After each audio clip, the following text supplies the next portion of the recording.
Petersburgians, let's call that all, they're the away team.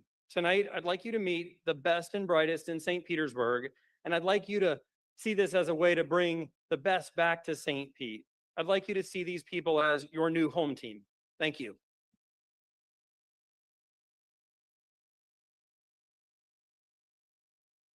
This project is too important to fail. Good evening, I'm Kurt Trisfensick with the Related Group. We've already invested $2 billion in the region and are one of the largest developers in Florida. When we got the call from Blake, we knew this was an opportunity we had to be a part of, in a place where we've had many successes and remain eager to continue to grow. Our company has been involved in the region through workforce, affordable, market rate, and luxury housing. Also, importantly, the arts. The arts are an extremely important part of our firm. And with this project, a revitalized and exciting new project will emerge. As you can see, a best-in-class team has been assembled, many of whom I've worked with and our firm has worked with in multiple successful projects. We have a long history of successfully executing large-scale mixed-use projects while always focused on the most important thing, community. This city deserves nothing else.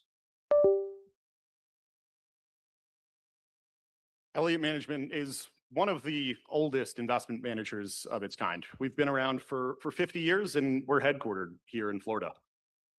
We manage approximately $80 billion in capital and we invest across a broad range of industries, but within those, we've gotten meaningful experience investing in real estate. For example, in January, we closed on the purchase of a public company with 24 properties for over $1 billion. 2 of those were located here in St. Pete. So we've spent time in this market and we know it. When we're looking at a new real estate opportunity, the first place that we start is with the partner. We'll never enter a new market or endeavor to look at a project without the right partner. And we try to work with people who we truly believe are best in class at what they do. I've known Blake for over a decade. We've worked on numerous projects together. And we also have a deep relationship and multiple partnerships with Related. And it's the involvement of both of these groups that makes us excited to spend time on this opportunity. Why does all this team and size and numbers matter? Because our team will not let this fail.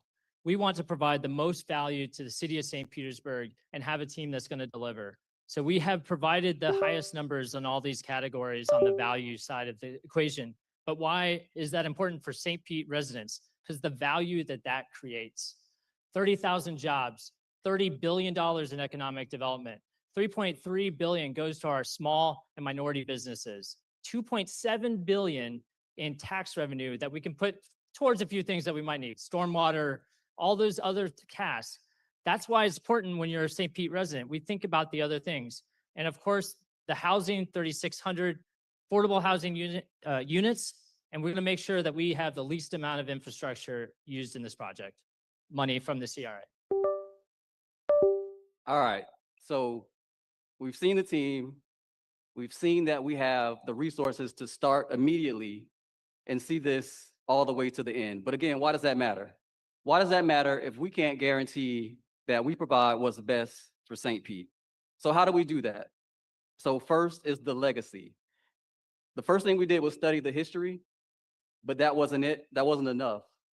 So we went and spoke directly to gas plant descendants to understand what their experience was like and how they want their legacy honored and what values define that neighborhood. And what we found out is those values align perfectly with the mayor's pillars of progress and the guiding principles. So we took that with that legacy and made that the foundation of our vision. But not just that, we are going to listen first, right? Our strategy for our outreach is not to solicit a lot of letters of support. We have actually reached out and we're reaching out to members of the community, members of organizations to have them come on board and plan with us through our independent visionary panel, which will not only with you, the community as well, tell us what the community needs as a part of this development, but also hold us accountable and make sure that we do what we say we're going to do throughout the entire progress of this development, which could potentially be 15 plus years. I'm Jason Jensen, WJ Architects, And I was also a St. Pete Chamber Chair. So the pier was something very close to us, all three versions of it. And we spent so much time on the community outreach. It's the most community outreach in the history of St. Petersburg, but it made it better. And this pier developed with that input and the quality and level that we must bring to the gas plant district. That's why we placed that level of public space directly in the center of the site, along with the Woodson. What you place in the center is important to you. Beyond that history, those stories are going to be embedded throughout this site. We have what we call the legacy link. It connects us to the Deuces, to 16th Street. It connects us to downtown, but it also connects us to our heritage. Those stories will be embedded. They will not be forgotten. They will be embedded in this plan. That legacy link begins to help stitch neighborhoods back together. Now we add the 9 bridges that were originally there, that echo the past of those pedestrian bridges. And then we expand Booker Creek. We provide the resilience, we restore it to what it was, and we give a place that children once played back to our community. Those children and their families are why we're doing this. We're building neighborhoods that lift St. Pete community up. As part of this proposal, Blue Sky has advanced more than 3,600 units of workforce and affordable housing as part of this proposal. This is the largest housing initiative that the city has ever seen, and also the most across any other proposal that you're going to hear from today. These units will be thoughtfully integrated across multiple neighborhoods and not just concentrated in one. This housing initiative is focused and rooted in one simple truth and promise. Everyone deserves a safe and affordable place to call home. Blue Sky has successfully completed about 3,000 units all over the Tampa Bay region, and we're excited to do 3,600 more right here in our backyard. Those communities are going to be throughout the development, but in between them, we're going to have fountains, pedestrian-friendly landscape, the cafes, everything that makes St. Petersburg great, connecting the connective tissue of these neighborhoods. We're going to bring transit. We're going to have scooters in their lane. We're going to have pedestrian ways that are inviting and then connect to the Looper and the greater St. Petersburg. When we talked to people through this story, we heard a lot about the education. We heard about Davis Elementary, and they didn't start education at the end. They started it with young children, and we want to do the same. We partnered with Great X to bring Discovery Children's Museum to this site. They are going to introduce science, physics, with STEM to those kids, get them excited on site, and then we're going to bring them to the Boys and Girls Club. They have a Pathways to Prosperity located on site that they will take those kids, introduce them to companies, give them jobs, get them excited about being in the workplace. And then from there, we have multiple paths. We have Career Source that's going to help them, again, with the job side of things. But if they want to go to the construction and the trade side, we want to make sure that they are ready to work for St. Petersburg. Skanska, our partners, will provide that, and then provide them to the higher education. But we're not stopping there. They need the jobs. We need to keep our promise. That promise was not jobs to bring people in from the outside. Those were for St. Petersburg jobs. That's an important part of the promise. That collaboratorium brings together our St. Pete Chamber, our EDC, our partners locally, but then puts the largest capital impact of the largest incubator innovation center that St. Petersburg, Tampa Bay has ever seen, investing first in St. Pete businesses. If you want to do brick and mortar, we're setting aside 10% retail just for small businesses and micro retail in many different ways, such as we did at the market for the St. Petersburg Pier. Building community connection over and over. We heard the stories of friendship, community built within this. The Harlem Theater, the 14 churches that were once here, all of those different opportunities brought community together. We will have an event center that will, at the large scale, bring 5,000 people together with convention supporting it right behind it. We will also have an outdoor lawn that supports that in between the Discovery Center and Event Center. Those event lawns connect together. The one that's a perfect circle is the original location of the gas tank, and it's full size. When you put these 6 different event places together, you can have the best festival nationwide here at St. Petersburg. and you could have multiple events at the same time. You can let Straw Park breathe a little bit. When we look at the City for the Arts, we think of this string of museums. The Woodson is not by itself. We have a MOPA, Public Art Museum. We have the Children's Museum, the Vent Lawn. These all work together. When you place things together, they all benefit. Now, if you hear the stories, the gas tank was this landmark, not an icon, but a landmark for the gas plant district. We took that and we said, we want to make a statement for St. Petersburg with these two towers that this is the new landmark, focus, important place in the gas plant district. In the phasing, the most important takeaway here is a huge phase one, an entire neighborhood. Every phase is a complete neighborhood with the Woodson, and will start generating tax revenue, 22 to 26 million right off the bat. And it will have all of the different hospitality office that you see at the bottom. So, Mr. Mayor, council members, residents of St. Pete, we want to thank you. We want to thank you for pushing us when, after the Rays deal, you told the development community that we needed to do better. We need to do more, that you wanted our best. Well, here it is. Here's the best economic deal for the city of St. Pete. This gives you $275 million cash to spend however you want. You can spend it on infrastructure. You can spend it on SPAR, however you see fit. This is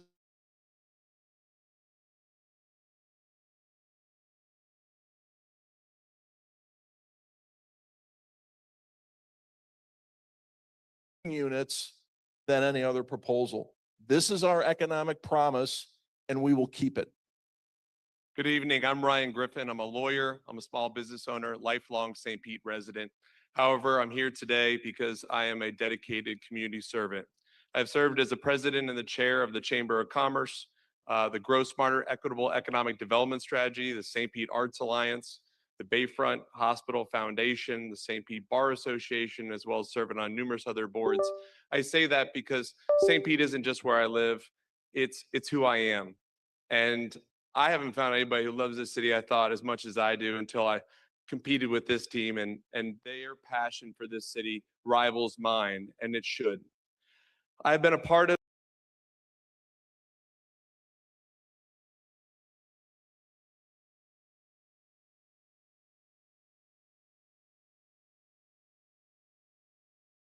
bid in this team. They are the best in class, not for what they can build, but and how they always show up for St. Pete. They understand the stakes. I'm putting my name behind them because I trust that they will deliver. And I will be here long after tonight to hold them accountable to the families that were displaced out of the gas plant neighborhood in 1986 and to the promises that must benefit all of us. This is my home for life. On every objective measure that you heard, this proposal leads, but numbers aren't the whole story. And in St. Pete has never been that way. We do things the St. Pete way, rooted in values, our history, and our sense of community. Not the New York, Austin, Tampa way, the St. Pete way. And that's where this proposal sets itself apart. For St. Pete, by St. Pete. For St. Pete means a project that reflects who we are, our culture, our priorities. Not a transplanted copy, but something authentic to this place. By St. Pete means it's shaped by the people who call this city home. It is inclusive, collaborative, and grounded by local voices. Built with St. Pete, not just in St. Pete. This team understands our strengths come from all of us and has built that into this proposal. I want to thank you on behalf of the Berg Bid team, and thank you. We look forward to serving you.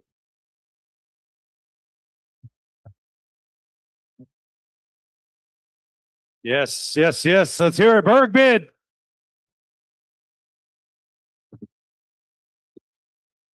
Thank you for your time and dedication to this project. I'd be remiss if I didn't welcome Representative Lindsay Cross is in the building. Thank you for being here.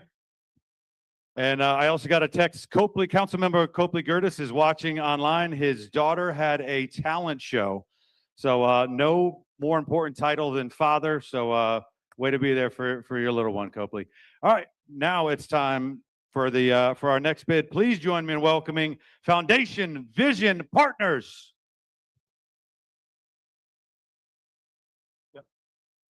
Yeah, you can hand.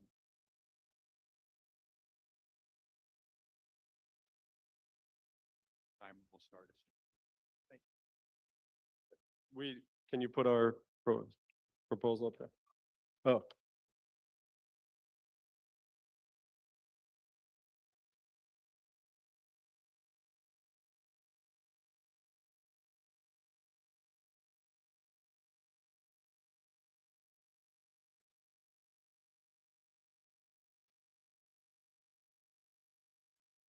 I'll attribute the lack or lesser applause for our bid than Blake's that we didn't give out hats and t-shirts, so.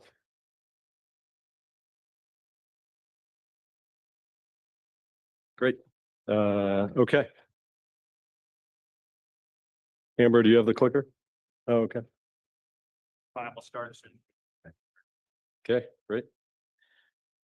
First of all, I'd like to welcome everybody here again tonight to engage with us on the future of the historic gas plant.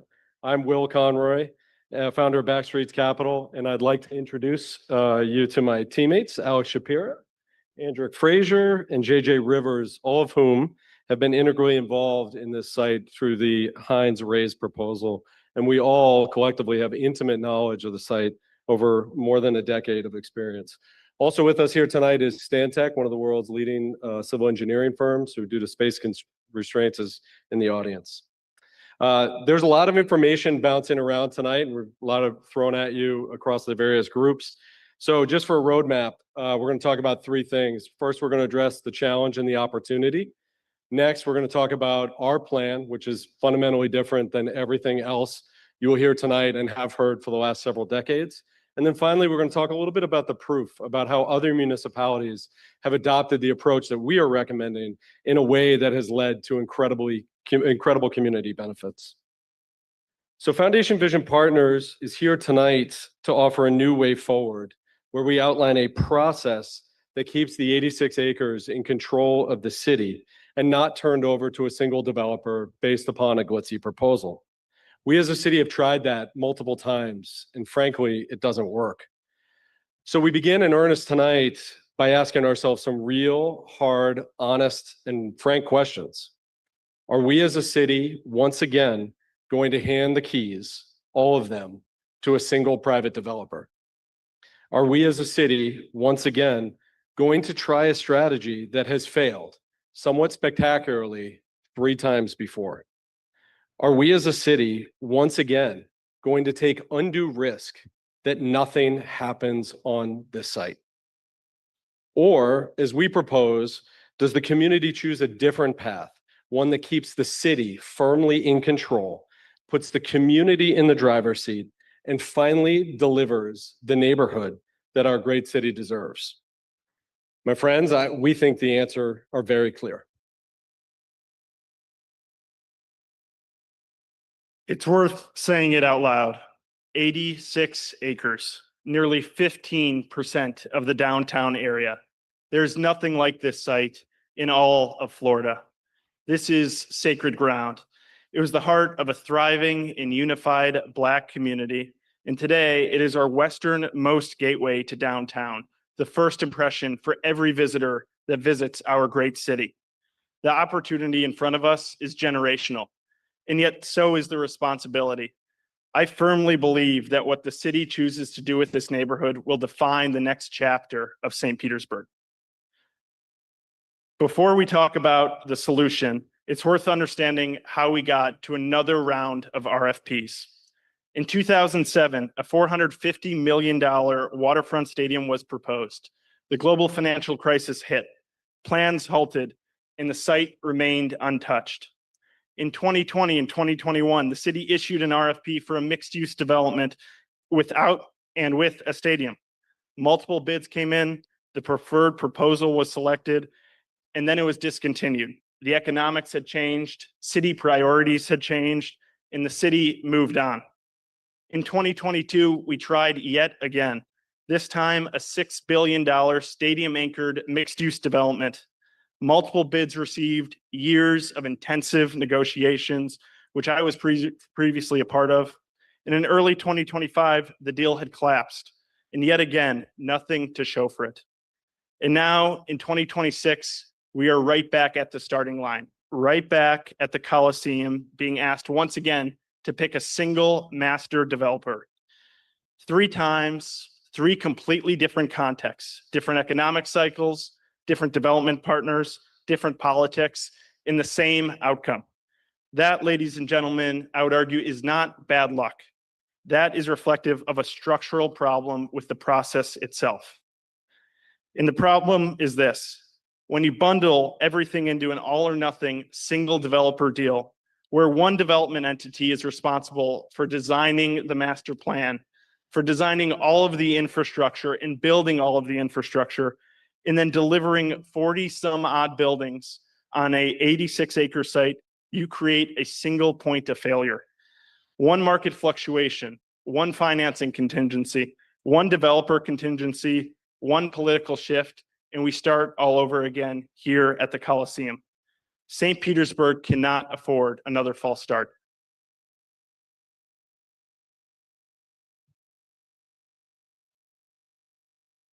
Our plan is clear and it is really simple. And I want to outline for you what we propose to do as a group, as Foundation Vision Partners, and be real clear about what we will not do. We have a 4-step process that we would advise and guide the city through. We would not own any land in this proposal. Instead, in step 1, we would co-create a master plan led by JJ's team at Gensler, which is one of the world's leading architectural firms with experience across the country in urban master planning, to co-create a master plan that would guide the future build-out of the entire 86 acres. Second, we as Foundation Vision Partners would design, permit, and construct the horizontal infrastructure on the site. Horizontal infrastructure sounds like a cliche word, but these are all the boring, non-sexy items that are prerequisites for vertical development. Think stormwater, drainage, streets, sidewalks, and to the extent that the master plan determines it, public parks and public spaces. Once the horizontal infrastructure is installed and complete, we would turn over development-ready pads to the city. And in the 4th step, the city would then manage a process where they would dispose of the parcels in a sale to the market, and parcels would be sold based upon community needs at that time and consistent with the master plan. In summary, our proposal is a public-private partnership in which the city retains land ownership and all decision-making authority, while FVP delivers the master plan, builds the infrastructure, and ensures district cohesion. Our plan is really that simple. Every benefit of our proposal is a direct response to the learnings from the prior 3 proposals. Number 1, control and adaptability. Under our proposal, the city retains ownership of the land and therefore decision-making authority.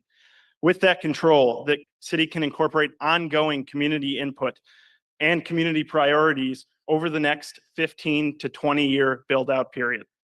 Number 2, probability of success. The probability of success increases dramatically under a master plan and infrastructure first approach. No more putting all of our eggs in one basket, no more single point of failure. Under our proposal, the city engages with multiple developers across multiple parcels, dramatically decreasing the risk for the city. Number 3, critically, fiscal returns. St. Petersburg captures full market land value, directing $510 million into public coffers instead of delivering windfall profits to a single developer. Number 4, diversified participation. Because we are breaking down the projects into parcel by parcel developments, local St. Petersburg businesses and developers will be able to compete. This strategy naturally breaks down barriers to participation and keeps profits in St. Petersburg. Critically, it also means that the other proposers here tonight, ARC, the Housing Authority, Blake, can all participate in the vertical development. What we are simply arguing is that we should not hand over the keys to an 86-acre site to one entity. Number 5, speed to market. There is no multi-year development agreement negotiation needed with our plan. The city retains the land. We will see progress in master planning and infrastructure in the near term. And importantly, we will never be back at the starting line. There will always be progress. And last, but certainly not least, relevant experience. Our team has intimate knowledge of the site from past proposals.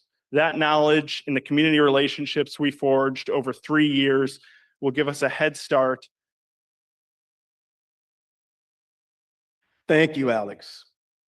With our proposal, there is no preset master plan. There are no predetermined targets for business participation, workforce development, or affordable housing. The processes that transform the historic gas plant district from the unified village that it once was into what the land has become today neglected the voices of the city's most valuable stakeholders, the community. Today, we learn from our mistakes and begin this conversation with you. Before any land is transferred to a single developer, our process co-creates a master plan with the community under the guidance of Gensler. Once the master plan has been approved, we can maximize local participation in the design and construction of the infrastructure under the guidance of the city's inclusive procurement program. Since the city owns all 86 acres and the project can be dispositioned in bite-sized portions that are more accessible for local and diverse investment and participation, we can maximize involvement from the citizens and businesses of our local community. This means not only job creation, but also ownership and equity opportunities for all of our local businesses, small, minority, and women-owned, greatly reducing barriers to entry such as investment capital, insurance, bonding, and workforce capacity. Most importantly, this allows for sustainable and organic growth of local businesses over time, the duration of the project, phase over phase, for the life of the development. Some may ask, how does the community stay involved in a sustainable process? Where is the community benefit coming from? How can this proposal evolve with the needs of the community over time? While there are currently processes in place that can advise on community benefits, we believe those current processes are susceptible to external factors that are outside of the community's control. Through case studies that we will discuss a little later, there are proven models that are not only successful in fulfilling inclusive development and community needs, but most importantly, they are sustainable. What we are prescribing is self-sustaining advisory council or CDC model that is comprised of neighborhood, community, civic, and business leaders, all funded from the proceeds of the land disposition. This body would advise the city on the disposition of parcels once they are ready for vertical development, continually evaluate the city's needs as it relates to affordable housing, workforce development, small business incubation, and environmental sustainability, while deploying the necessary capital to achieve the goals this body puts in place. This organization will belong to the community and be less susceptible to socio-political factors. Choosing this process is a way forward for all of us, including every developer that is presenting here this evening. This bottom-up approach will be the foundation of what is needed to advance the interests of the citizens of St. Pete and is in strong alignment with the city's inclusion plan. Community engagement should lead this process, not serve as an afterthought as it has in the past. What's going on, everyone? So as a designer, it's in my DNA to vision, to think, to put pretty pictures up on a screen. But you know what I've learned over my time as a master planner, as an architect, is that design at its best and at its core is done in a collaborative way. So what you're not seeing in this presentation is a bunch of pretty pictures, a flashy video showing 80-story towers. And the answer is clear. It's because you haven't been involved. Too often, the community is left out of the design process. You are left out of the design process. And what our proposal does is set the framework for every single development that comes down the road to have your voice heard. We'll set it before. Desires change in communities, markets shift, things happen, hurricanes occur. To propose a vision of 86 acres that will take 30, 40, 50 years to come to fruition is irresponsible. We have to work together, and our process, because that's what we're selling here tonight, a new process, puts you all in control. Community-led, city-controlled, with us as advisors. And what I'm excited about is thinking through how we create a master plan that ensures a vibrant, rich, diverse community down the road. And that can only happen if you all are involved every single step of the way. Not one time when we're setting out a vision, but every single time. And that's what this process puts forward. And best of yet, This is not a new process. We've had the ability to do this across the country in incredibly successful ways. The 4 proposals that you see behind me now are successful examples across the country where this exact model has been tested and has been successful. You know, we were involved in Pittsburgh and Lower Hill, and it's been an incredibly important project because the community comes first. You all come first. And that's really what we're trying to get across here. If we want a successful, adaptable, and flexible future, we have to start in a very different way today.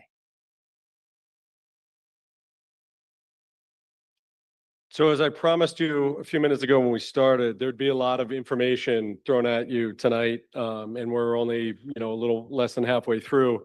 But if you don't mind, I'd like to spend a minute just recap or rehashing the difference between our suggested process and the other proposals that you've heard and will hear from tonight. So in the others, the city cedes control of the land at the signing of a development agreement. Under the FVP system, the city retains land control until they ultimately decide to sell the development-ready parcels. The others require a prolonged negotiation of a development agreement, which in the past experience has taken upwards of 18 months. FVP promises immediate action and continual progress. The others shower windfall profits on a single developer based upon land appreciation and land control. In the FVP's plan, the city captures the full upside of all land sales, which we estimate would be well north of $500 million.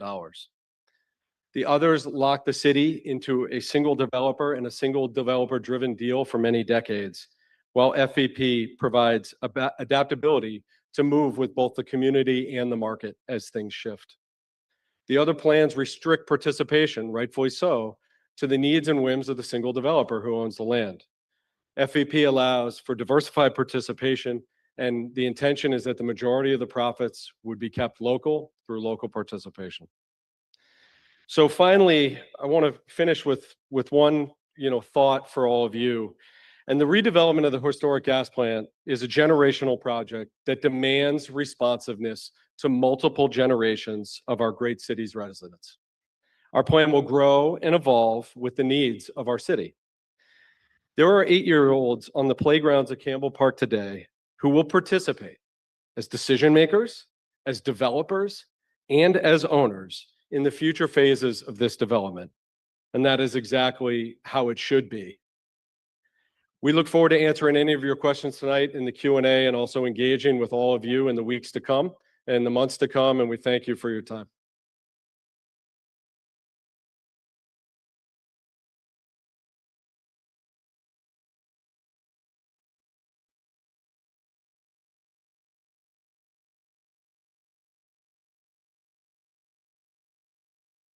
All right. Thank you again for your time and dedication to this project. We sincerely appreciate it. Next up, our third group. Y'all make some noise for Pinellas County Housing Authority.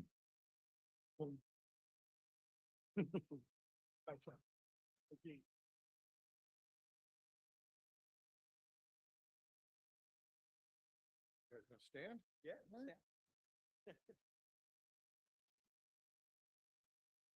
Good evening, everybody. My name is Neil Brickfield. I'm the Executive Director of the Pinellas County Housing Authority. And let me answer the question I've been asked all night. Why is the Pinellas County Housing Authority got a bid in? Well, we built our first affordable housing project in Pinellas County in 1967. Last night, we housed approximately 8,200 people in clean, safe, decent, quality, affordable housing.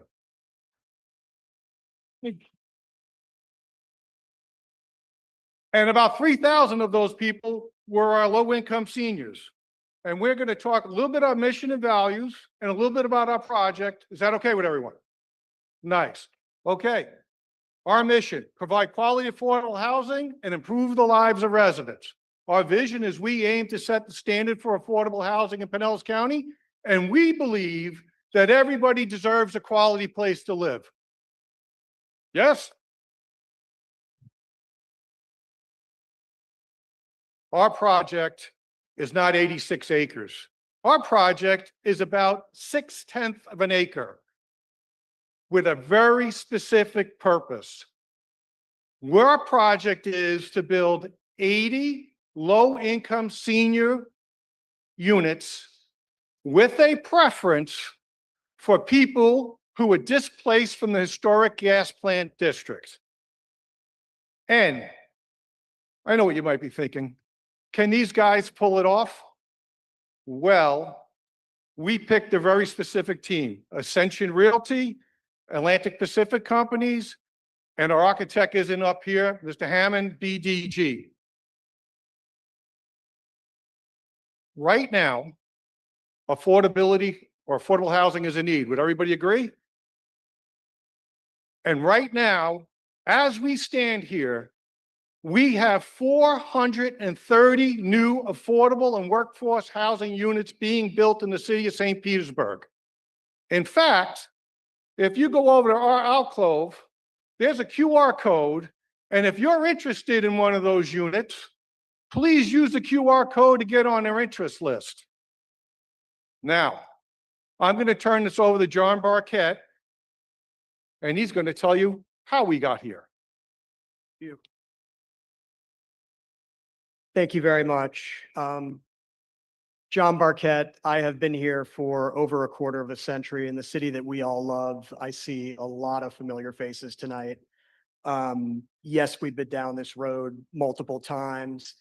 And yes, what Neil is saying is absolutely true. What you're hearing right now about this particular project is extremely unique, and we're going to explain why. But we really felt before we get into the project, we thought it was more important to talk up front about the history, because what we're talking about is promises that were made and not kept. So, why this matters is, the gas plant has a rich history.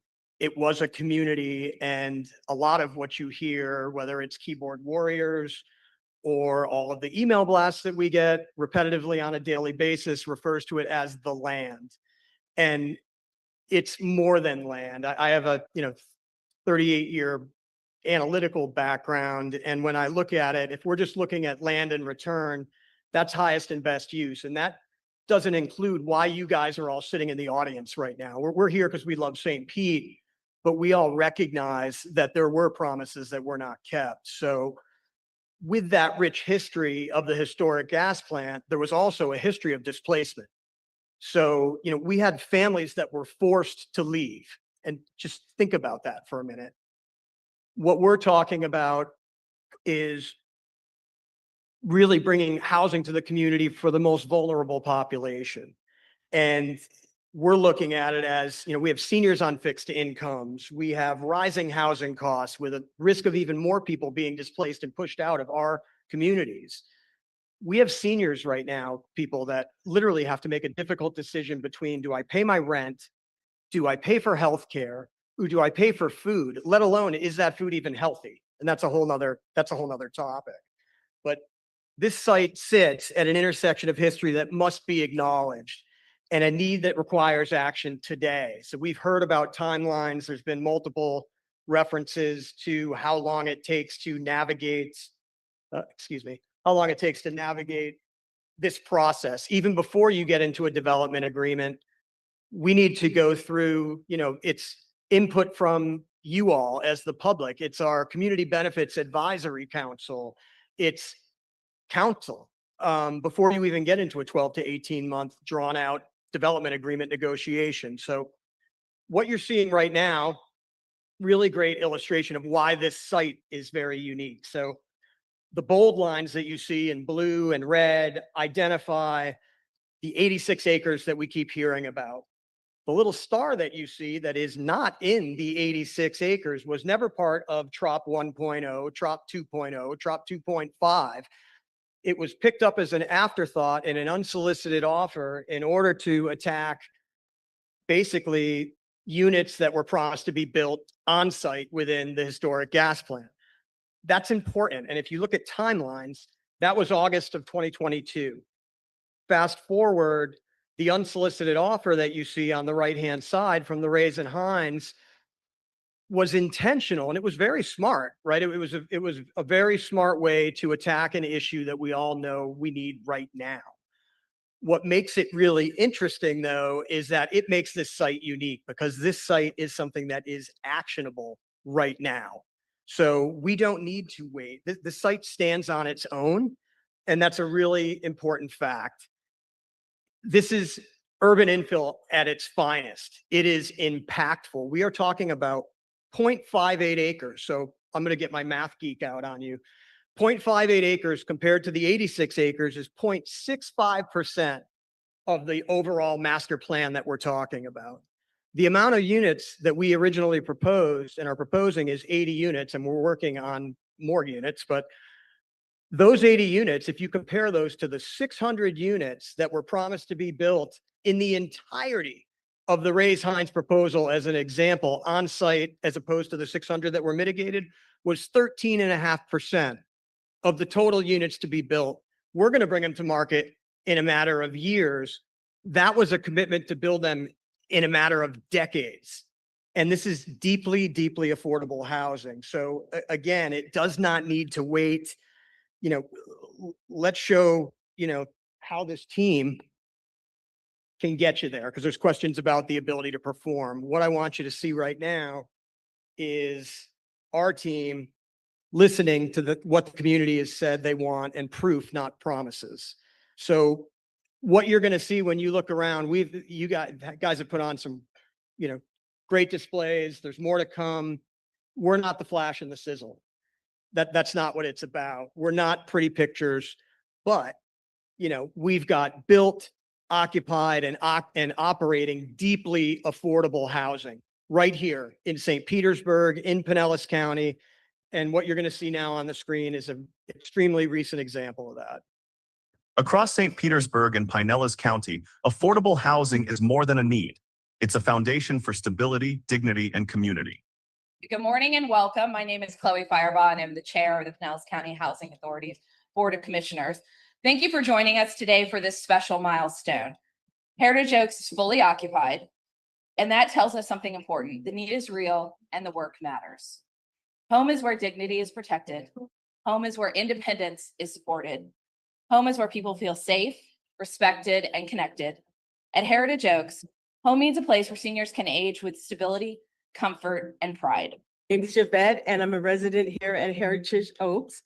My journey here started about 18 months ago when I could no longer afford to live in my apartment because of fixed income. I began to do research, and really there's just not very many options. Submitted my application, and about a couple of weeks later, I received notice in the mail to come to appointment with my documentation to see if I met criteria.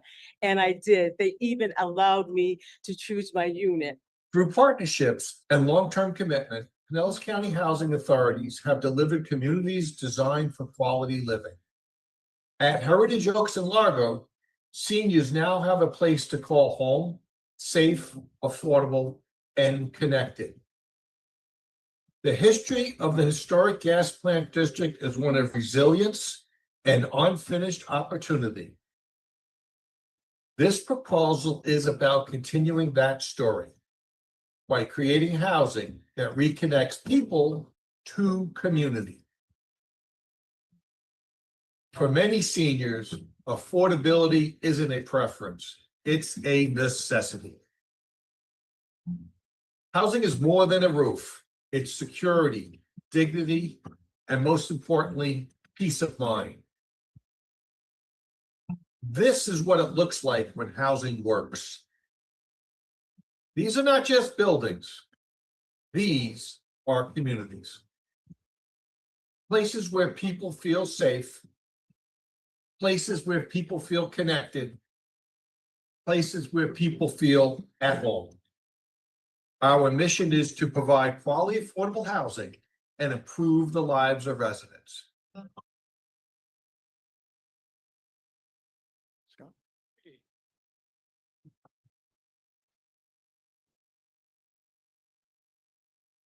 I don't know, John. I thought our pictures are pretty. Yeah. So I'll get a little bit into the nuts and bolts of what we're proposing here. As Neil and John said, we've been working with Brian Hammond and BDG Architects to bring forward a plan that again, focuses on the dignity of the place and the residents that we're hoping to build a community for. So more than 80 units of affordable housing, 7 stories. You can see the rendering on the screen. And what we're really looking to deliver is something that is going beyond affordable housing and is actually a more holistic approach in attainable housing. And it's something that leverages the proximity to the Pinellas Trail, to the Central Avenue corridor, and being centrally located for those senior families in St. Petersburg. And hopefully from the other good things that are going to come out of the 86 acres that surround us.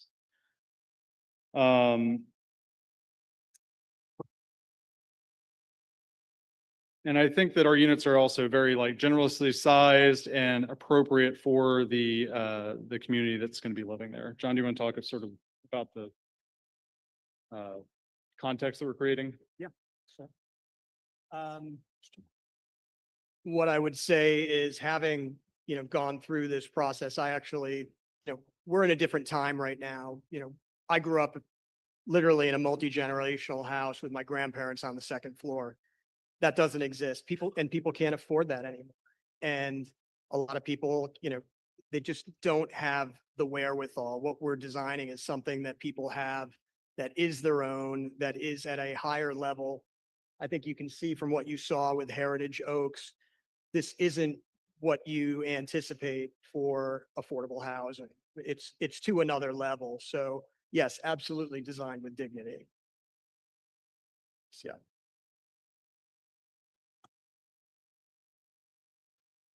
So get to go back into nuts and bolts talk.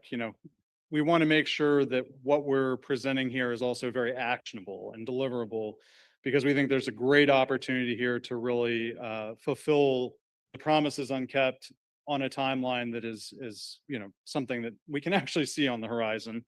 And we think that the partnership that we've created here is one that's especially able to leverage that ability. So talking a little bit about Atlantic Pacific communities and Atlantic Pacific companies, this is something we specialize in, and public-private partnerships aren't the easiest things to accomplish. So 86 acres, very, very complicated. 0.6 acres, also still going to be very complicated. The numbers on here are emblematic of our focus on actually fulfilling the promises. And I think it's pretty telling that almost half of the affordable housing units that we've delivered nationally, and we've delivered in California, the Washington, D.C. area, Texas, and all across Florida. We're headquartered here in Florida, have been with housing authority partnerships. And we really think that they are the people that understand the local communities and the needs of those local communities. And we bring the expertise to actually bring those units online, to deliver those communities and to create those communities that really enrich the fabric of the cities that we're in. Oh, but you're good. So I'd say in the first hour in looking around, probably 30% of you I've shared this room with before. We've been here for prayer breakfast. We've been here for NAACP, black tie galas. We've been here for prize fights. But most importantly and most poignantly, we were all here in late December of 2023, when the Community Benefits Advisory Council was having their culmination of public outreach so that you all were heard, as to what were the real pain points. What did you want to see? And, in doing so, they came up with a term sheet that took the development agreement in the form that it was in and really put teeth into it and put brackets around it and put performance clauses into it. And, what you're seeing in this slide right here is really the left-hand side are direct takeaways from that community benefits term sheet that was put together and taken from multiple sessions of public outreach. What you see on the right is how our project checks the box for every single one of them. So we really, really we know that this is extremely important. We're not just building something new, we're doing something differently. We're doing something intentionally. We've talked about, you hear about public-private partnerships. I've worked with the city on multiple, we're building, parks together. We're using funds that were won for reconnecting community grants to restitch, communities that have been bifurcated for decades back together. This, it's not just about building districts, it's about connecting districts and, fixing what was broken and people that were displaced. So this is about making sure that the people that we keep hearing about that are always part of the story, they need to be more than the story. They need to be part of the future.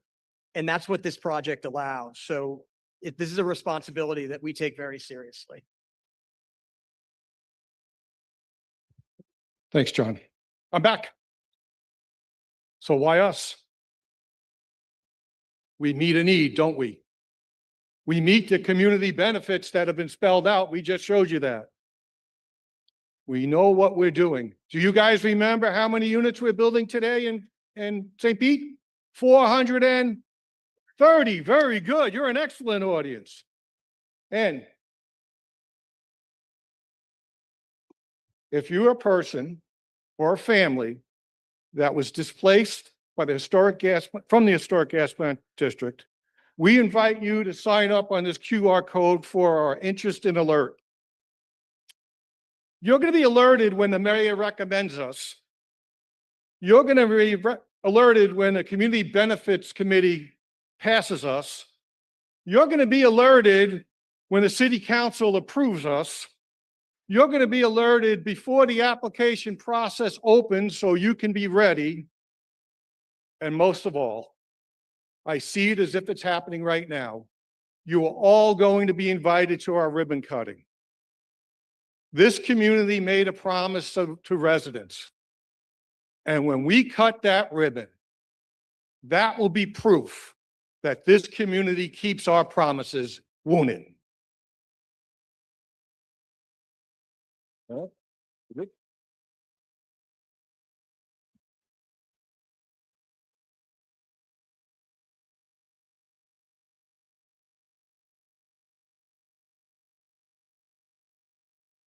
Thank you so much for your dedication and time to this project. Pinellas County Housing Authority.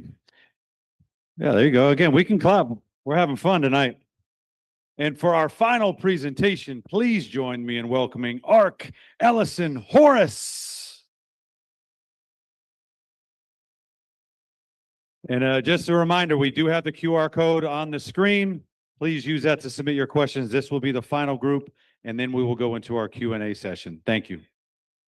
Yes, that's hot. Mike. Well, good evening, everyone. My name is Jonathan Graham. I'm the owner of Horace Construction. And right now, people talk about remembering, but I'd like anyone who was a descendant or relatives of a descendant of the gas plant area district, please stand up. Please be recognized. There we go.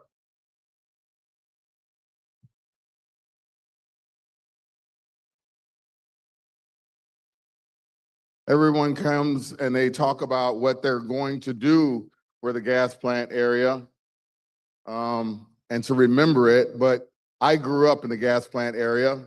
And fortunately, I have my mother and father who are in the audience, 92 and 93 years old, who raised me there. And a part of our team, we have 10 people that are a part of our team that are descendants of the gas plant area.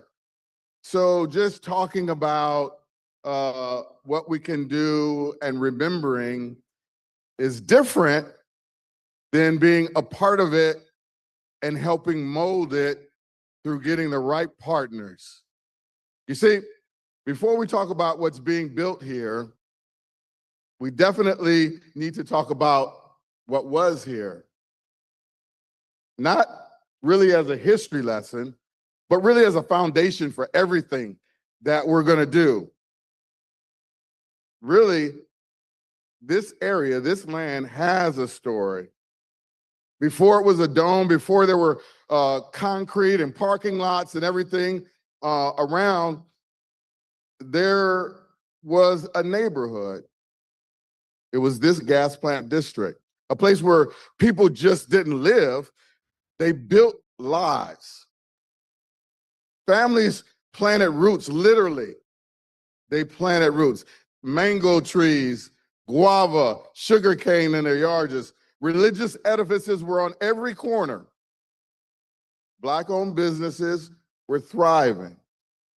There was music, there was laughter, there was culture filling the streets. It wasn't just a neighborhood, it was a self-sustaining community, really a city within a city. And then over time, it was taken apart, piece by piece. As you remember, a highway was cut through it, homes were displaced, promises were made, then those promises were replaced. What took generations to build was gone in years. We're not here to look at the past. We're here because of the past. So let's be clear. This is not a blank slate. This is not just a development. This is a responsibility. To the community, it's about restoration and belonging. To the investors who may be you sitting out there, it's about building something that lasts because it's rooted in truth. The strongest developments don't ignore history. They build from history. That's why this project doesn't start with profit. It starts with people. It starts with you and you. Affordable housing comes first, not later, not eventually, but first. Names of the past that if you were around, you can remember, like Flagman and Dunmore and Webb City, Woodson. Those names are not hidden. They're built into the future. Opportunity here isn't really just a talking point. No, the way that our team has done it, it's structured, it's measurable, it's enforceable. Because inclusion should not be a promise, it should be a system. This isn't about recreating what is being honored. It's about building forward. It's about honoring it. So now, let me ask you this question. What does that look like? It looks like a district that remembers and reimagines. The Harlem Theater, where we'll have a world-class venue. Then it was a stage where culture lived, even when it was excluded everywhere else. That's what that Harlem Theater did. But now, a venue where the same culture is amplified, not limited. A place where the world shows up, but never forgets where it started. Innovation Hall, community elevated. Then it was a space where people gathered, connected, shared experiences. Now, a place that hosts the world while still belonging to you, the community. Green spaces. Then it was parks, porches, kids running between yards. Now, 42 acres designed for the same rhythm of life. Not as an amenity, as a return. What we're really proud of is the Unity Arch. That whole area that disconnected us, that Unity Arch will reconnect us. A structure that reconnects it. We can't undo what was done, but we can build something that reconnects us. So yes, we want this to be a global destination, but also on Tuesday morning or Saturday afternoon, this place is for the people who live here. Food trucks, local vendors, kids playing, neighbors connecting. We're not just building here structures. We're building trust. At this time, the promise is simple for us: to build something that remembers, includes, and truly lasts. So to get into the deep dive of it, let's ask Tim with Baker Berrios, a world-renowned master planner, to come and talk about it. Thank you, Jonathan. Really appreciate, those were some awesome opening remarks. I want to thank you all.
The cultural backbone for our district is its open space.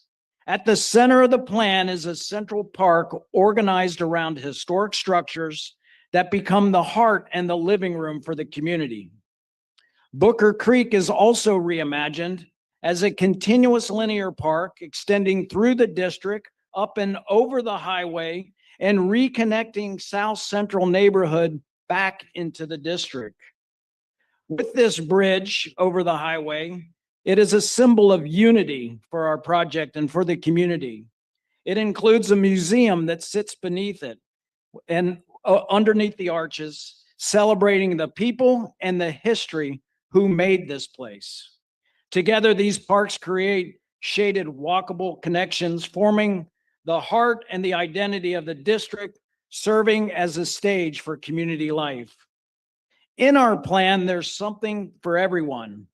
There's a continuum of housing from affordable to market rate that supports a very diverse community. There's research and education that drives innovation and creates a talent pipeline for our community. This talent pipeline feeds into our corporate cluster and creates thousands of high-wage jobs. Innovation is embedded throughout the plan, anchored by the Meta Center in the Innovation Hall. This is a place to be where open space and livable streets are activated with entertainment, food and beverage, and experiences that bring the community together. In closing, we are delivering a district that honors its history. It's walkable, layered, designed at the human experience. A place to raise a family, to build friendships, to grow careers, and to thrive. A neighborhood filled with joy, connections, life's most meaningful moments. This is more than buildings and streets. It's a place, a neighborhood that grows and evolves and enhances the quality of life for all of St. Pete's residents. Thank you.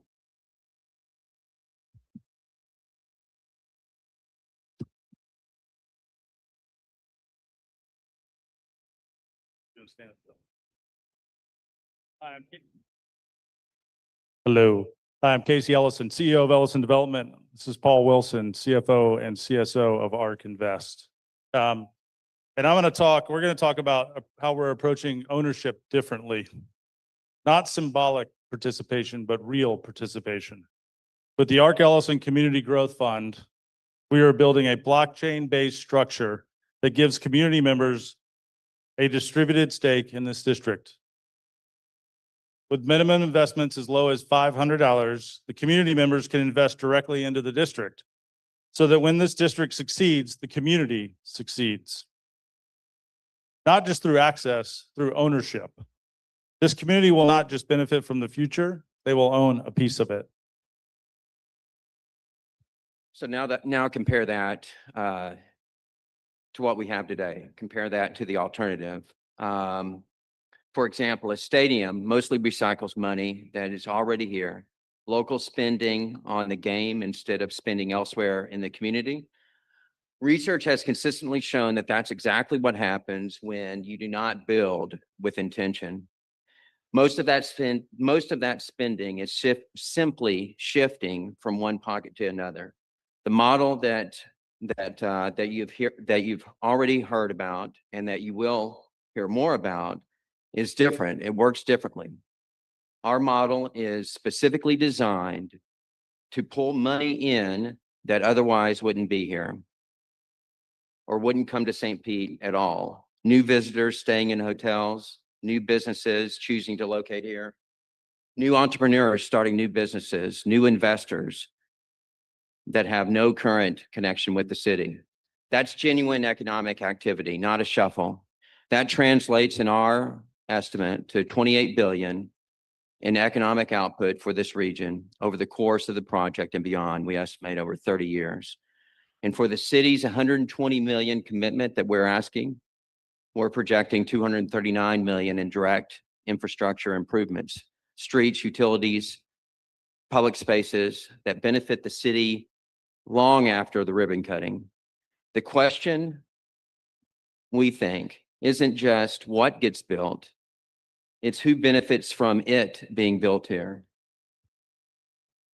Now let's talk jobs. Nearly 20,000 jobs are created within this development. Over 5,000 during the construction process alone and 14,500 permanent roles that stay in the community long after the cranes come down. More than 60% of those permanent jobs pay above the median income. We're talking about careers, not just jobs, in fields that have historically left this community behind. Jobs that pay between $80,000 and $120,000 a year. Not seasonal work, not part-time, careers with a future. During the construction phase, we are committing to 40% local and minority participation. This is required. This is not a goal. It's written into how this project was structured from the beginning. And we're putting public accountability behind it so this community can hold us to it. Public accountability starts at the beginning. We're building an advisory board with real representation across all neighborhoods. And every commitment we make, including the 40% participation requirement, will be tracked on a public real-time dashboard. So anyone in the community can see exactly where we stand at any point in time over the life of the project. Becca? Thank you, Casey. Good evening. Thank you for the opportunity to be here. I'm Becca Brown, the CEO of Spark Labs by ARK Invest at the ARK Innovation Center here in St. Petersburg. Every day, we work with founders who are building across artificial intelligence, robotics, energy, blockchain, and health. And these companies aren't just imagining the future, they're building it right here. The gas plant district represents a once-in-a-generation opportunity, not just to develop land, but to define what's possible when an inclusive, innovation-centric community comes together. And that's important because innovation should not be built around this community. It should be built for, with, and by this community. At Spark Labs, we are building the infrastructure of that future. From AI tools that help our city move faster, like an AI-powered permitting platform, to a robotics lab that gives real access to emerging technologies, to entrepreneurship program that create real pathways for our next generation of entrepreneurs right here. But we must acknowledge the history of this community. Innovation here is intentional. It must create access. It must create opportunity for those who were displaced to be part of what comes next. And if we do this right, we have an opportunity to be a model for the nation to show what's possible when innovation, access, and community come together to create opportunities that are real, shared, and visible for everyone. Our city, our future. Thank you. Woo!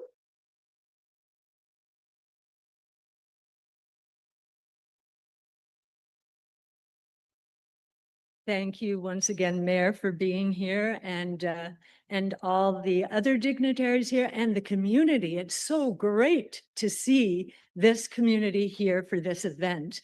We're a real community. You don't see this sort of thing in many other cities.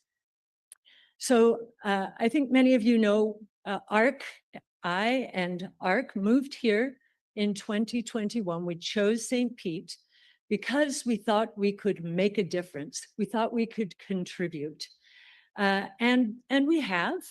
ARC has 35 employees here, nearly half of whom were St. Pete residents to begin with, and more are coming every month. We started an education effort in the middle school to inspire middle school students with these new technologies to approach the future with great optimism and joy. And I'd like to think that our moving from a B school district to an A school district had a little bit to do with us, maybe a little bit. We know it was a long time in the works, but we were happy to be there and celebrate with the district. And then, of course, the Innovation Center, as Becca just described. It is so exciting to see the occupancy go from 25% when she joined us not even a year ago to 100%, 46 new startups who are involved in, as Becca said, AI, robotics, energy, blockchain technology, multiomic sequencing, so the healthcare space. These are the jobs of the future, and they are going to come here. They are going to come here partly because this is such a beautiful canvas for it to happen. So when the Rays decided to leave, yes. Oh, I didn't see time. My time is up. Anyway, no, it's okay. It's okay. I didn't see the clock. I was taking my time, and in the Q&A, I will get you.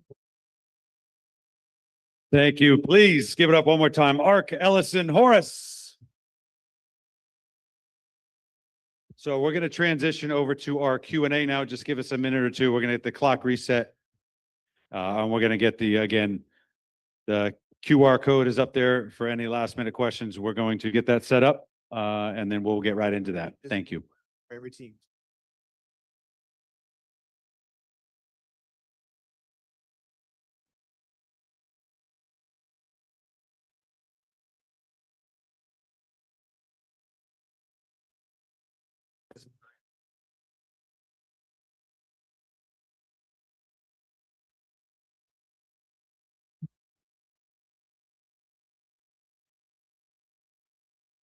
This is our first for our team. Oh, okay. So just this last one? Okay. I don't know. What is that?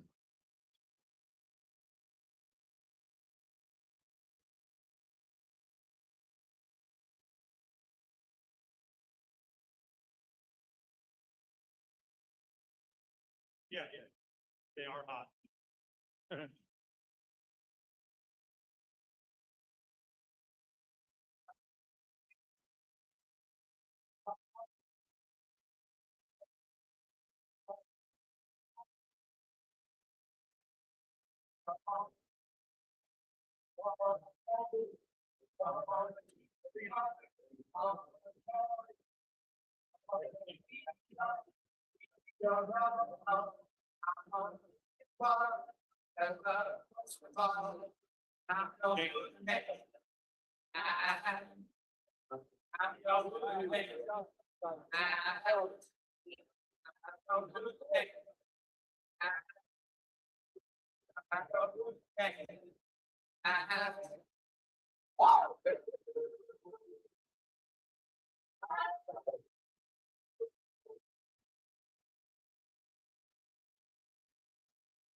All right, we're going to go ahead and start with our Q&A. If we could have the teams, whoever's going to represent the teams up front, please. We could start finding our seats. We have 30 minutes left.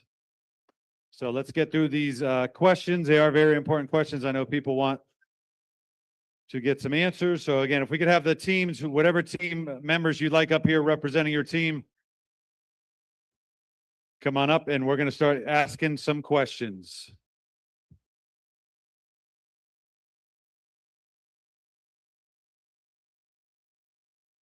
Yeah, you can just. Let's. I'm just gonna go ahead and throw it on here so I make a noise. All right, once again, the teams, please come up front. Everyone else, if we could please have a seat. There'll be time afterwards for pictures and discussion, but we want to get through these questions. So each team come up front, right up front up here. Each team has been given one microphone, so you can pass it on to whoever you'd like to answer the question. All right, we've got our first question for all four teams. Again, if each team has 2 minutes to answer. Our first question for all four teams, and these again came from the community here. Exactly how much dollar value are you asking from the city, county, state, and other public entities for your project in both cash and non-cash investments, including land donations, infrastructure support, grants, tax abatements, etc.? So that's for each team, please. So we're going to start with ARC. You have 2 minutes, 2 minutes only to answer. We're going to start with ARC, go alphabetical, and then we will reverse it for the next question. ARC, it is your 2 minutes. Beth, could you repeat that one more time? Yes. Exactly how much dollar value are you asking from the city, county, state, and other public entities for your project in both cash and non-cash investments, including land donations, infrastructure support, tax abatements, et cetera?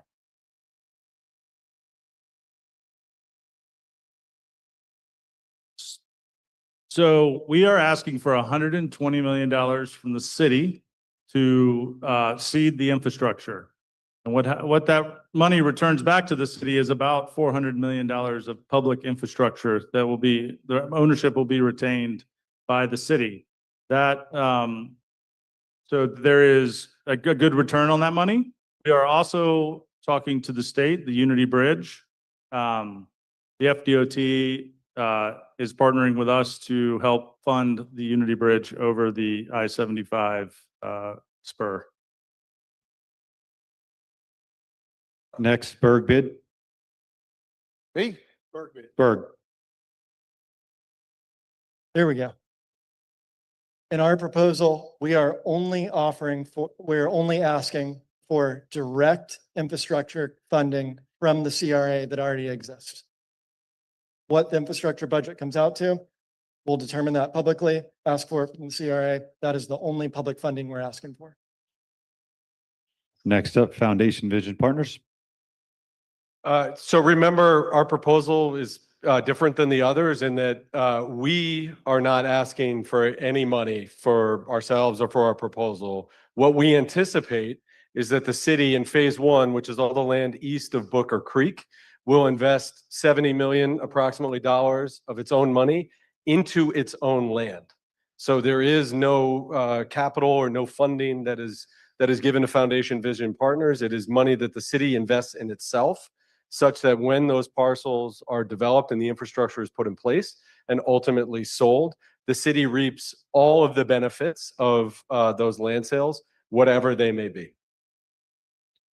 And Pinellas County Housing. Hi, everybody. Neil Brickfield, Pinellas County Housing Authority. So when we build affordable housing, and we have how many in this city being built? Nice. When we do that, we do it a combination of HUD loans, project-based vouchers. We're asking for a ground lease for this property, bonds and tax credits, and usually there's a local government contribution. We know that mostly as pennies for Pinellas. We won't know what that contribution is until we sort through all the other ones to see where we're at. Thank you. We'll go on to the next question. Just a reminder, each group, you have 2 minutes to answer. It's not 2 minutes for the entire question. So you can take 2 minutes per group to answer that question. Beth? All right, thank you so much. How many affordable and workforce housing units has your team delivered in St. Pete and Pinellas County? We know the answer for that. Is your team guaranteeing to build affordable and workforce housing, or will there be an opt-out clause? And the final portion of this question, what percentage is affordable versus workforce housing? Well, let's see. We have a mission to provide quality, affordable housing and improve the lives of residents. We do not build anything except quality, affordable housing. So there is no opt-out for this. There's just success. And everybody's invited to the ribbon cutting, correct? Foundation, you're up. So the number of units that are built, the set-asides, the opt-out clauses will be determined by the people sitting in this room.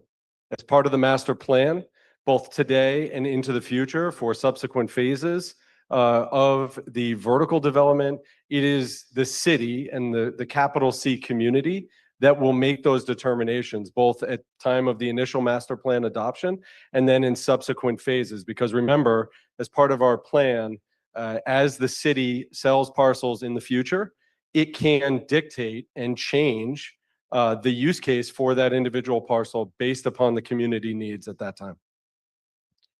Berg bid. Good evening. My name is Sean Wilson. I'm the president of Blue Sky Communities, and we are your hometown affordable housing developer based in St. Petersburg. We're up in the Carillon area. And as many of you know, we have already built several affordable housing developments in the city of St. Petersburg. totaling about 589 units. Recently, we have 2 phases of Skyway Lofts, which is on 34th Street at 38th Avenue and 39th Avenue. We have Bear Creek Commons, which is sort of on the border with Gulfport. And we even have roots going back 3 generations, back to the 60s. And I don't remember the names of those developments, but in 1971, my partner and his father developed Rio Vista. I don't know if that was the name of it back in 1971. That's about 300 units on 4th Street and 72nd, 74th Ave, right in that area. And we have like I said, more than a 50-year, a 3-generation commitment to affordable housing. We know how to bring the state resources, the federal resources to the question of how much money are we going to need? I'll harken back to that a little bit. Yeah, that's 2 minutes. Sorry, that's 2 minutes. Thank you, everybody. Yep. Art, go ahead. Okay, all right. So based on the proposal that we submitted in October, the total number of homes that are being built are 3,701 units. Of that, 863 are affordable between 30 and 80% of AMI. 618 are senior affordable, and there's 444 workforce units, which are between 80 and 120% of AMI. And then beyond that, there's, the rest of the makeup is, 1,700 market rate units. What that means in percentage terms is that all of these units, number one, are going to be on the district itself. None of them are offsite. In percentage terms, what we're talking about is approximately almost 50%, 40% of all homes are going to be strictly affordable units. And that's the 863 and 618 senior. And then if you count sort of the workforce, which is 80 to 120% of AMI, we've got 52%. So in terms of what we've done in the area, I'm going to give that to James Noser. Yeah, our team has owned, developed, and managed almost as many affordable housing units as any other firm in the country. We manage close to 15,000 affordable housing units across the country, and in this area, in the Tampa Bay area, we've developed and own and operate close to 40 properties as well. So we have significant experience building, managing, owning, investing in workforce and affordable housing as well. Thank you. All right, the next question. How does your plan ensure that local small businesses will have real access to the development, both during construction and as long-term tenants? And what structural supplies are built into your development to make that viable? We're going to start with Foundation Vision Partners, please. Andrick Frazier, Foundation Vision Partners. Thank you for the question. Because we are not buying the actual property and the city owns the 86 acres, the first procurement process, which goes into the infrastructure, has to go through the city CCNA process. That is one of the most inclusive processes that you can find from a legislative standpoint. So it absolutely has to include small, local, minority-owned businesses from the design, development, and construction standpoint. Because the city will have the opportunity to sell parcels as small as 0.6 acres up to as much as 16 or all 86 if it chooses to, it allows for scalability and for anyone that has the opportunity to actually raise capital, whether you're just trying to put in a laundromat or a high-rise building. If you have the opportunity to do so as a small business owner here locally, your bonding, your insurance, all that stuff is a lot less and easier to attain.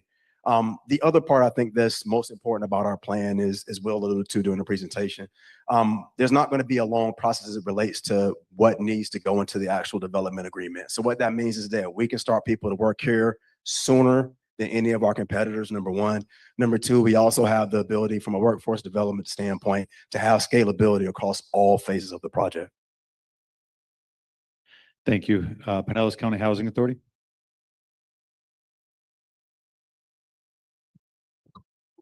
I thought they cut the mic.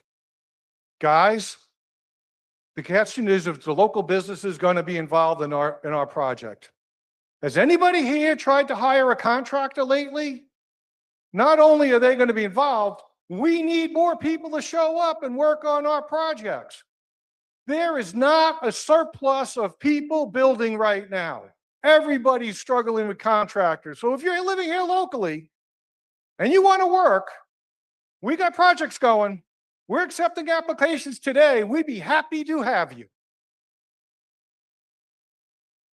All right. Berg bid. One thing we didn't mention is our team, Blake alone, has 300 jobs that he supplies in this region.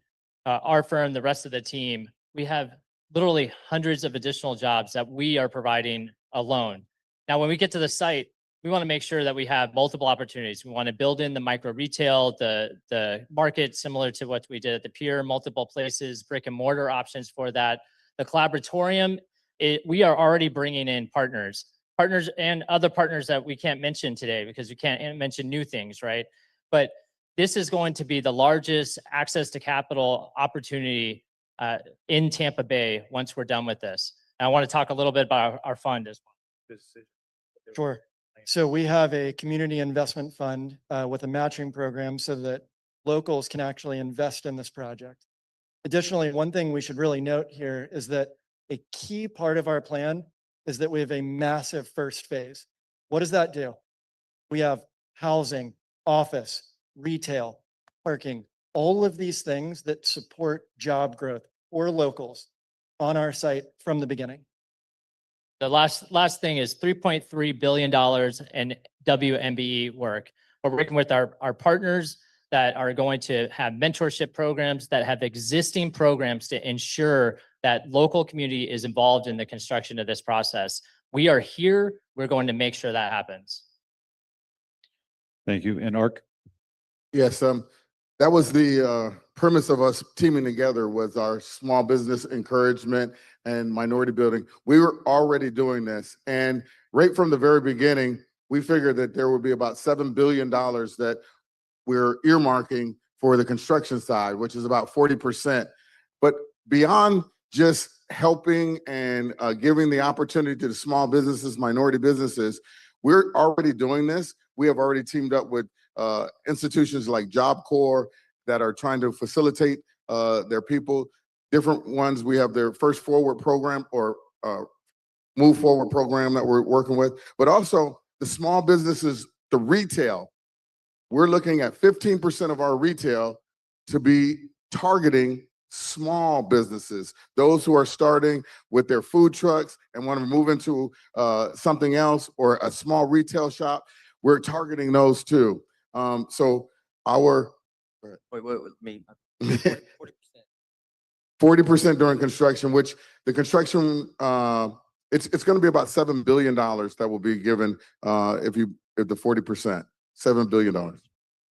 So jobs in the plan, as mentioned in the proposal, are across the spectrum of job, high wage, medium, and lower tier jobs across the entire sort of wage spectrum. So we're talking about 14,500 jobs, 60% are in the high wage, R&D, innovation, corporate headquarters, academic clusters, 21% are mid-wage, hospitality, hotel management, technical services, civic, and 19% are entry-level, retail, residential services, community-facing jobs. The distinction of ours is the innovation flywheel, the creation of new jobs here, entrepreneurship, bringing people from the outside here, and bringing those jobs here. Becca can speak to that just briefly. That's the 2 minutes. Thank you. Next question, please. All right. The next question I think is for three of our presenters tonight. What percentage of your development square footage will be dedicated to office space? And describe your team's pathway to providing high-paying $100,000 plus jobs in your development. Berg bid, you're first. Sure. So we have 1.4 million square feet of office space out of a total of about 11.7 million total space. How to bring high wage jobs to this community. We include this office space in every single phase of our development. We start in phase 1, continue in phase 2, and go all the way to phase 3. That allows us to plan long-term for companies that want to enter this market and provide access to space to meet them where they are. When they want to be here, we will have space for them to enter. You know, when we talked about the high paid jobs, the partnership of the group that you have here today, you heard a lot of large numbers. This group is dedicated to being that flywheel per se, that is creating innovation, that is creating access to capital in a way that Tampa Bay has not seen before. We have already brought the team that is going to support that. We already have the capital in hand. We are not asking for any financing. We are ready to go. We're ready to bring those jobs here. Mark? All right, so 14% of our development, as originally proposed, is office. So that's 14%. It doesn't include the innovation, the other aspects of it. I'm going to hand it to Becca to speak to the job creation on the high end. Innovation creates jobs. In the last 9 months at Spark Labs, we've brought in over 45 companies, startups, and that has translated into over 75 jobs. So there's a direct correlation to innovation as a long-term flywheel to create high-paying jobs and strong economic value that is sustainable. These companies are choosing to be here. They're innovating here. We're benefiting as small business owners, as residents in this community from the benefits of these innovations. And the companies are hiring and they're working with our local universities, and these individuals are staying here. And that's the flywheel that we're actively seeing at Spark Labs, and that we'll be able to magnify by an order of about 10 times in our proposal. Good. Thank you. Foundation Vision Partners. First of all, I'd like to thank all the other teams and also the community for actively engaging tonight. We heard a lot about apathy leading up to tonight, and I think the packed house tonight dispels that notion. But I want to, again, emphasize a really important distinction between the process that FEP is proposing and the other strategies that are being pursued. In our proposal, we do the horizontal development. We de-risk the vertical development component for all three of the groups standing up here.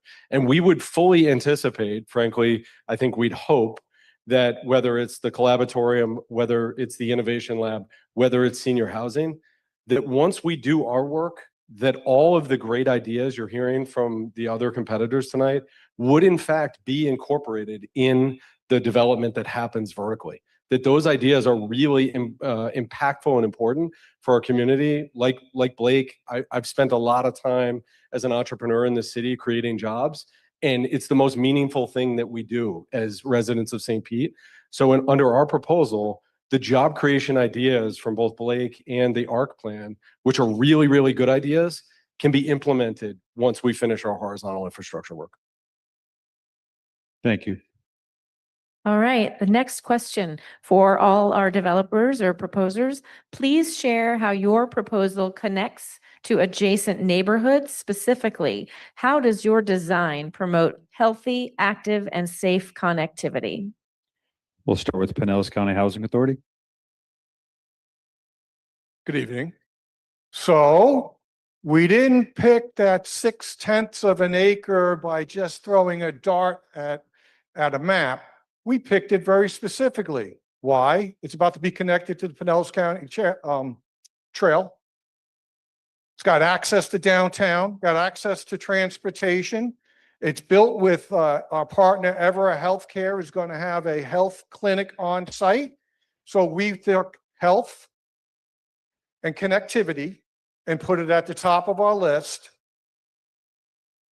Downtown St. Pete is not going to be the downtown St. Pete we see today.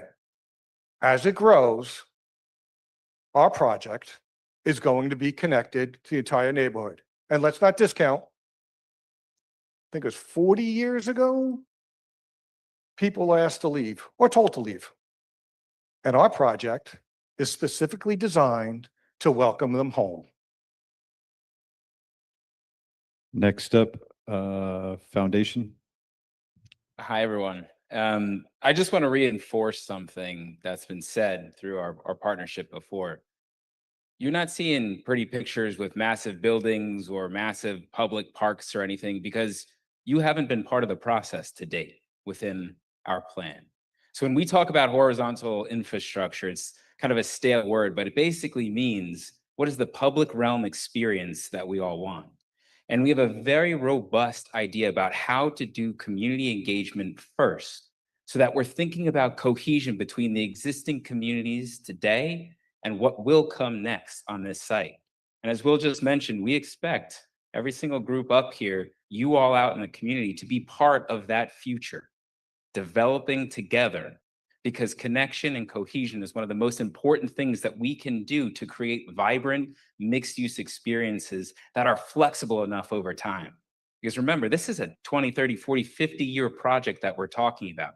As your all needs shift, doing the horizontal infrastructure first allows us for flexibility to create the connections that we know we need today, but more importantly, set us up for the connections that we don't know about what we need for the future. Mark? So leading up to our proposal, we spent probably 8 months talking about how to make sure that this community touches all of its neighbors. And so we felt it was very important to connect to the south, to the north, east, and to the west. So to the south, we connect to Campbell Park with the Unity Bridge. We're doing a Main Street program down 16th and down MLK, again, pulling Campbell Park into the gas plant district. To the north, we are connecting into and inviting in the Rails and Trails program, CSX, that comes down into the Edge District, into Grand Central. To the west, we're connecting to the Warehouse Arts District and inviting them in. And then and to the west, or to the east, we're connecting to the Innovation District, which ARC is already a big piece of that, and the successes there, we want to draw that also into the gas plant district. So we were very, very intentional in making sure that the gas plant connected to the city and there was no backdoor. I'll just say something about the community. What you saw presented here was what we proposed in October. But since then, we have been going to the community asking for input, advice, criticism, and it has transformed significantly. And I think, I don't know when that will be released, but I think you'll be very pleased. And Bergvid.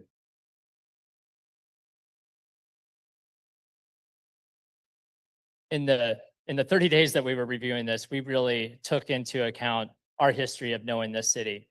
And what we started with was what is at the heart of the project. Let's get the public space right. Let's get the Woodson in the center of the site. Some of the plans have shown this, the Woodson essentially outside of the site. We want to make that the heart. We know when we did the competition of the pier, they came in with the design, but then we worked with the community to develop that into something that truly fit the community in the right way. We're going to have the Legacy Link that is going to go up and then connect to Methodist Town. We're going to have it connect on the other direction underneath the interstate to the Deuces and to Manhattan Casino and down 16th Street. Everything that you see in our plan is funded. We want to be very careful not to show things, maybe that require state funding, maybe need additional funding other than this plan. We're very careful to make sure that our connections are real and that everything in the end draws you back to the heart of the project and then builds off from there. When we talk about bridges within this site that used to be there and bringing them back, we are intentional about that. We will continue to create bridges throughout this project and beyond. Thank you. This will be the final question of the evening. All right. For all teams, how are you incorporating resiliency into your plans? Or will there be resilient green infrastructure and nature-based solutions such as restoring Booker Creek to help deal with impacts? And will your energy infrastructure include solar, geothermal, and or LEED certified buildings? We're going to start with Ark Ellison Horace. Thank you. In our plan and in all of our projects, sustainability is a significant driver in the decisions that we make, both horizontally and vertically in everything we do. Sustainability for our project goes far beyond the environment as well. We'll be looking at sustainability of health and wellness. So how do we as a community sustain our health for our families, for our children, and for ourselves? We'll be looking at economic sustainability. How can we leverage education to grow and thrive in this neighborhood, to create a upward mobility in income growth, and how we make that growth sustainable? So sustainability is a really important word for us, but it means a lot more than the traditional environmental sustainability, which of course is a very important component to our project. Bergbid. Hello, thank you.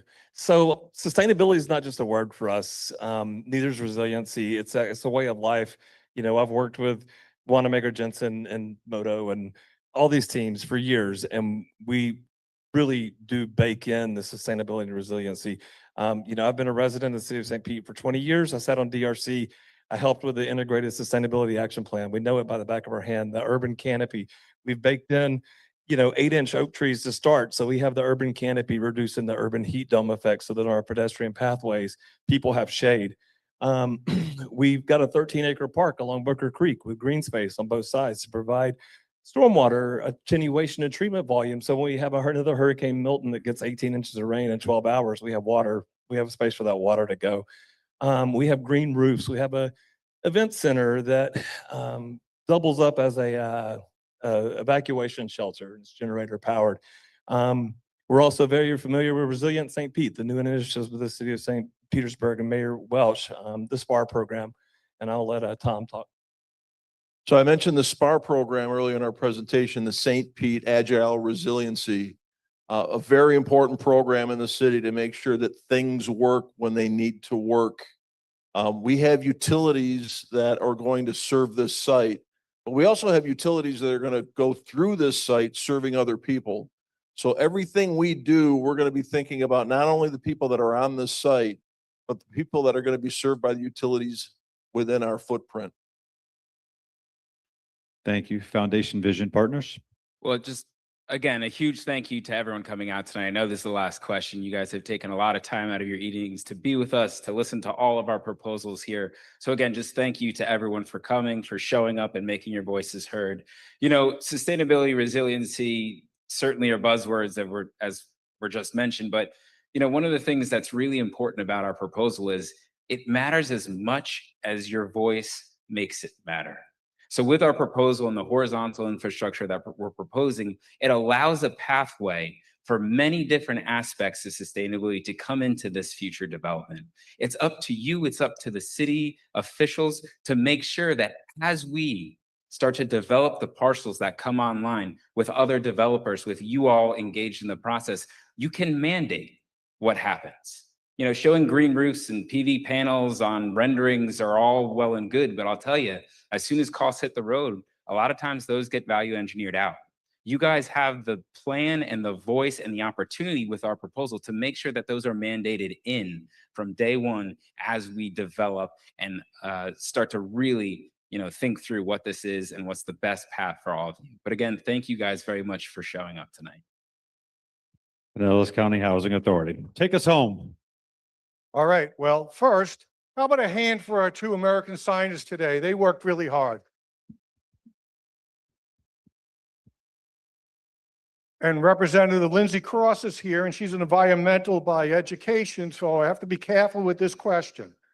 Everything we build is affordable, and that means everything we use, the concrete, the lumber, the glass, right? Everything costs the same as everybody else in their building, but we have to figure out how to do it cheaper. So we have to make sure our utility costs are cheaper, which means we have to put things in automatically that are going to save energy and save water. Those are two of our biggest, just like in your house, two of our biggest expenses.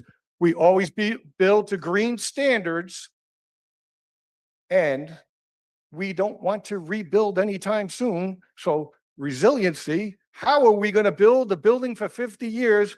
Top of our list. One more thing. This all didn't just happen today. So how about a big hand for the city staff that put this on for us?